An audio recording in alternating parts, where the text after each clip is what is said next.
falar agora dos parâmetros para aplicação das penalidades. Eu vou tratar nessa aula só o que está previsto na Lei 6677, ok? Então vamos lá. Como é que a 6677 estabelece como parâmetros para aplicar as penalidades? Penalidades que nós vimos que são advertência, suspensão, demissão, cassação de aposentadoria ou disponibilidade, tá? Diz o artigo 188.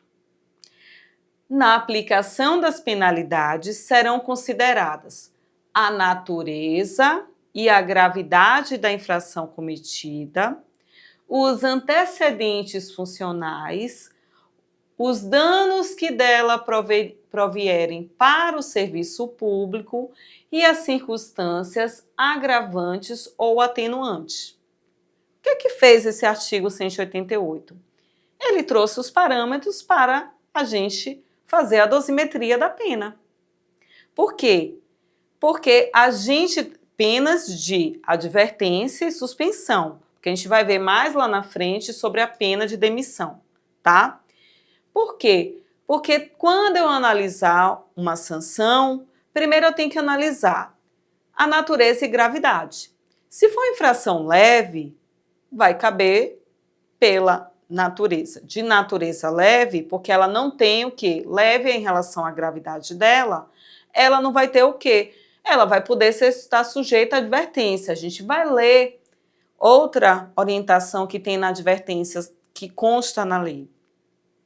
Se ela tem uma natureza média, mediana ou grave, mas não uma gravidade tão grande, porque a gente considera que as infrações são gravíssimas, são aquelas sujeitas à pena de demissão e pena de cassação de aposentadoria, então vai comportar o quê? A suspensão. Mas como a suspensão cabe de 1 até 90 dias, eu tenho que usar outros parâmetros para verificar. A sanção vai ser de 1, de 2, de 30, de 40, de 90 dias. O que determina esse tempo que a pessoa ficará suspensa? É justamente essa questão de verificar esses outros parâmetros que já estão nesse dispositivo. Tá? Depois que eu definir qual é a natureza da infração, se ela é muito grave, a gravidade dela, eu vou ter que ver. Essa infração provocou danos para o serviço público? Essa infração, nessa conduta infrativa, nessa conduta adotada pelo servidor, que é considerada uma conduta irregular e é considerada uma infração, porque ela está violando um dever, uma proibição funcional ou uma transgressão. Ela, causou ou não causou dano? O servidor tem ou não bons ou maus antecedentes funcionais? Esses antecedentes funcionais está previsto no artigo 188. Outra coisa que é um parâmetro para você verificar e você fazer a dosimetria da pena é verificar não só os antecedentes daquele servidor, cuja conduta está sendo objeto de apuração, e o dano que daquela conduta decorreu, dano este para o serviço público. A gente tem que verificar se naquela conduta eu consigo visualizar circunstâncias agravantes ou circunstâncias atenuantes. Porque circunstâncias agravantes, como o próprio nome diz, são condições que a gente verifica naquela conduta que tornam ela, justificam eu agravar a penalidade.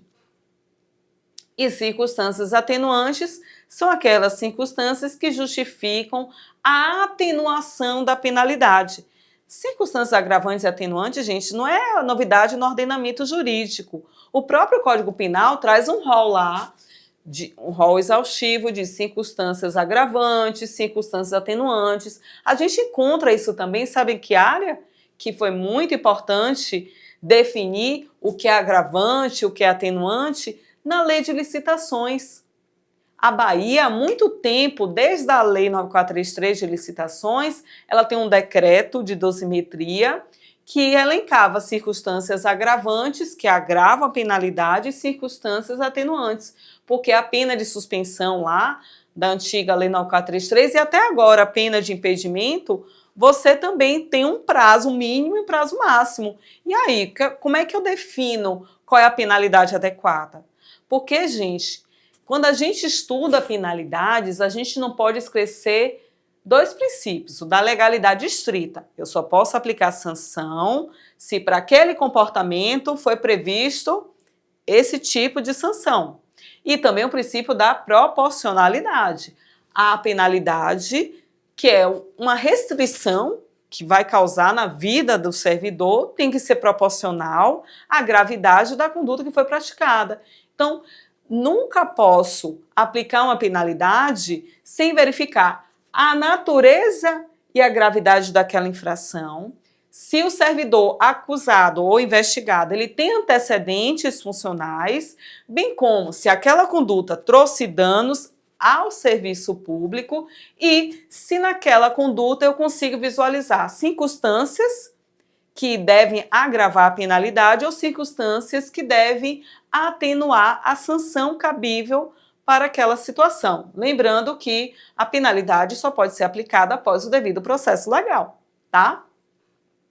E aí, cabe agora, eu vou deixar para tratar de demissão, porque demissão tem muitos detalhes e tem muitas hipóteses de demissão. Eu vou fazer só uns breves comentários sobre o que está previsto para advertência e para suspensão na lei, porque a gente não pode perder de vista que a gente tem que seguir o que está na lei. Depois a gente vai ver quais são as outras orientações que constam para a dosimetria da pena. Então, o que diz a lei sobre a advertência e sobre a pena de suspensão?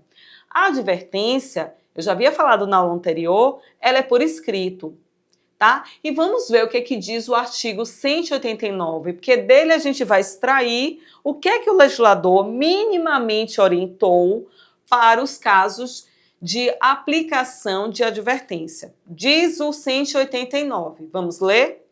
A advertência será aplicada por escrito nos casos de violação de proibição e de inobservância de dever funcional previstos em lei, regulamento ou norma interna que não justifiquem a imposição de penalidade mais grave. Então, tá claro que a advertência, eu olho assim, cabe suspensão? Ela é leve? Não cabe suspensão porque é uma infração de natureza leve. Eu posso considerar dentro daquilo que eu apurei que essa infração de natureza leve, mas não deixa de ser infração, porque toda aquela conduta que viola um dever ou viola uma proibição e deveres que podem decorrer não só da lei, mas através também de regulamento ou norma interna, eu aplico a advertência. Tá?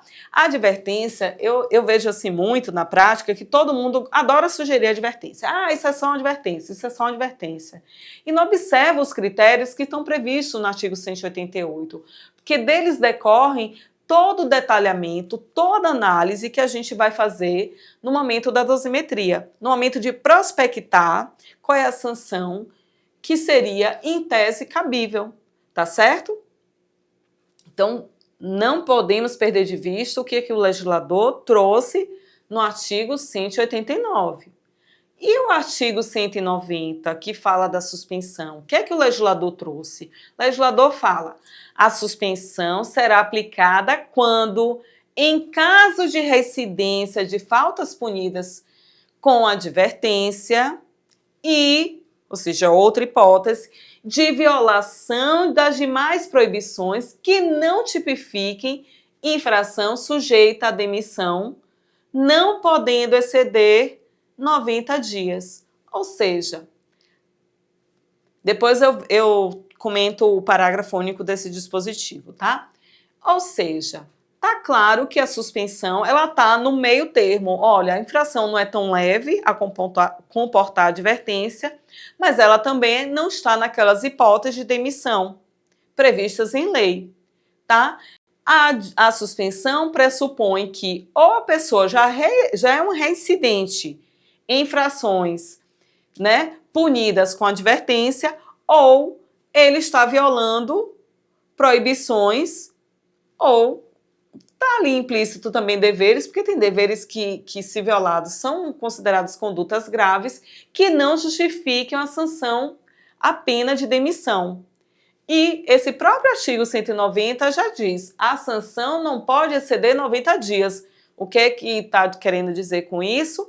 Ela vai ser de 1 a 90 dias. O que é que vai determinar a quantidade de dias de suspensão? O que é que vai determinar se a suspensão ela pode ser considerada infração de menor potencial ofensivo, porque a pena não vai superar 30 dias de suspensão. Eu vou ter que sempre estar olhando aqueles critérios, aqueles parâmetros para aplicar a penalidade que estão previstos no artigo 188, que eu falei logo no início da aula, tá? E, como eu prometi, vou comentar o parágrafo único desse artigo 190, porque ele é um pouquinho polêmico, a gente tem até um parecer uniforme aprovado pela chefia da Procuradoria Administrativa, né, que é responsável pela consultoria aqui da Procuradoria, né? Ele é um pouco polêmico e vou deixar para tratar a demissão, porque são muitas hipóteses a que eu preciso comentar que cabe a pena de demissão na aula seguinte. Mas o que é que diz esse artigo 190, parágrafo único? Vamos ver? O que é que diz?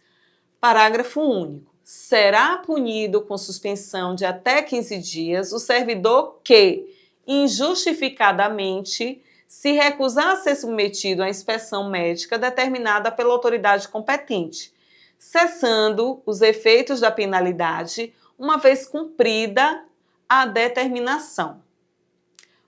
Eu acho que o legislador não foi feliz ao colocar essa hipótese.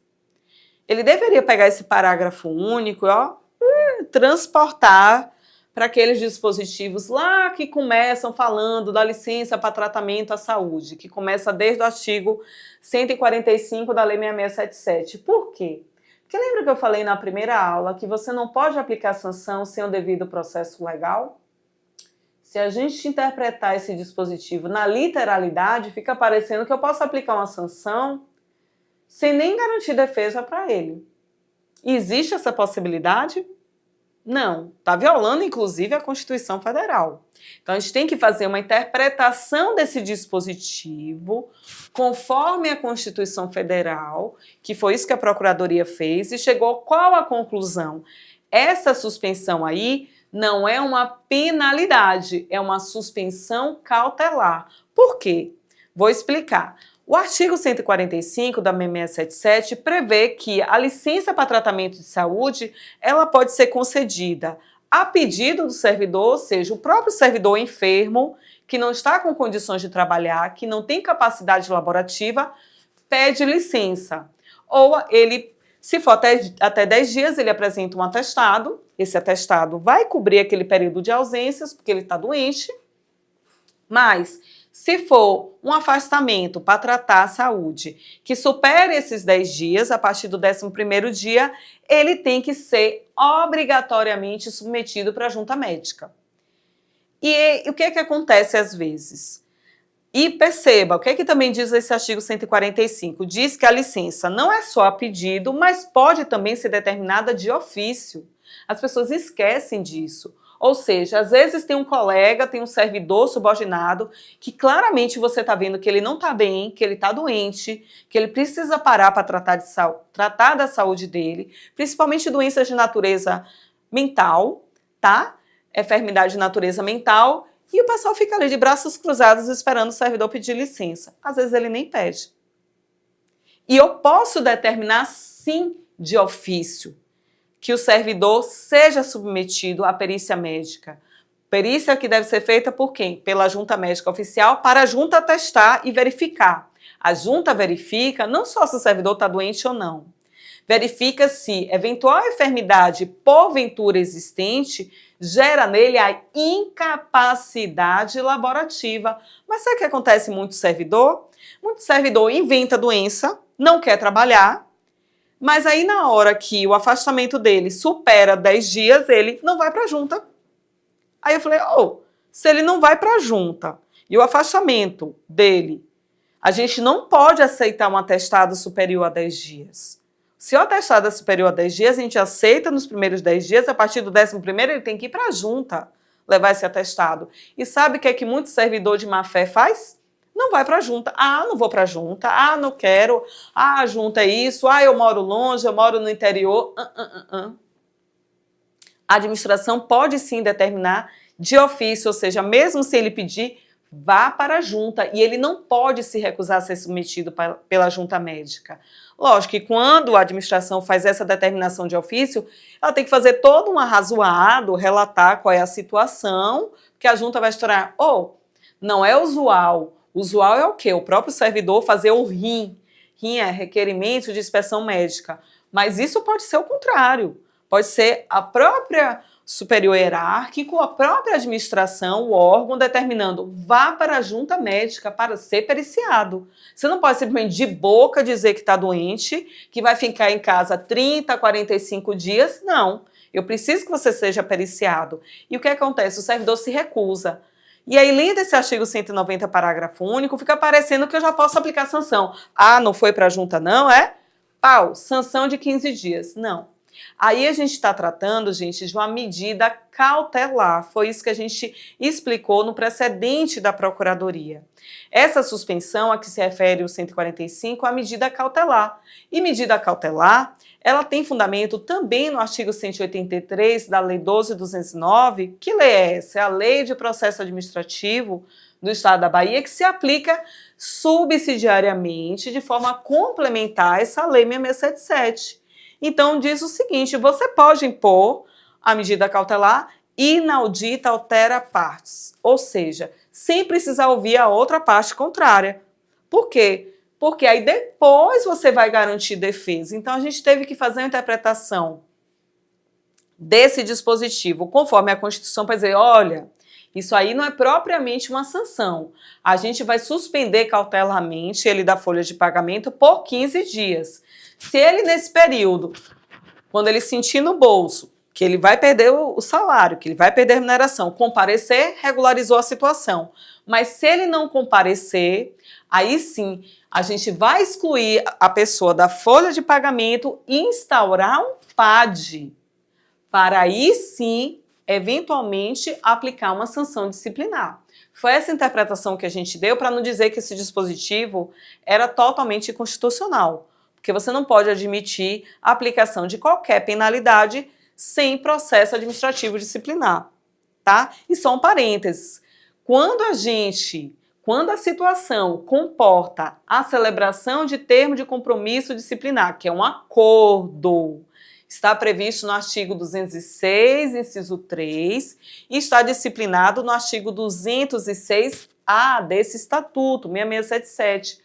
A pessoa fez um acordo para não sofrer sanção, não responder a PAD, e ele cumprindo o acordo, vai ser extinta a punibilidade dele. Então, isso não é sanção sem PAD. Isso foi um acordo, a sanção não foi aplicada. Até porque o próprio 206-A diz que se a pessoa, o servidor, que celebrou o TCD, que é o termo de compromisso disciplinar, e não cumpriu as cláusulas desse acordo, vai ter que abrir um PAD para aplicar a sanção. Então, não existe a possibilidade de aplicar penalidade sem prévio processo administrativo disciplinar. Eu já me alonguei bastante falando de advertência e suspensão, né? Vamos então deixar para a próxima aula para a gente falar sobre a pena de demissão e a pena de cassação de aposentadoria.